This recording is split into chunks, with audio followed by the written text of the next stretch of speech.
لما عرف رشدي أباظة إن هو عنده سرطان في المخ وإن حالته اتدهورت بعد معاناة مع المرض، ولما اتحجز فترة طويلة جدا في المستشفى، طلب من أهله إنهم يدوروا على واحد كان بيشتغل عامل إكسسوار في السينما اسمه دنجل علشان يجيله المستشفى. الطلب كان غريب ورشدي مرضيش يقول لحد هو عايزه ليه.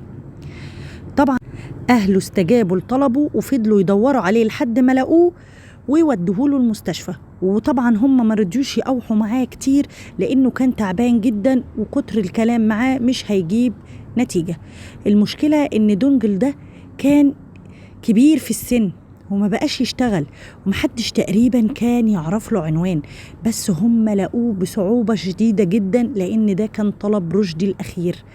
لما وصل دونجل للمستشفى وطلب رشدي من اهله انهم كلهم يطلعوا بره ويسيبوه لوحده معاه، قعدوا في الأوضة مع بعض تقريبا لمدة ساعة كاملة.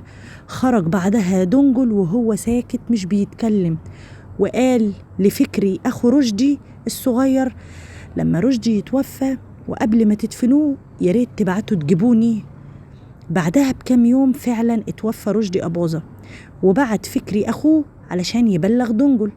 جه على طول وراح على المدافن قبل ما يوصل الجثمان بتاع رشدي أباظة، وفتح المكان اللي هيدفن فيه وملاه بالحنة والريحان في كل مكان.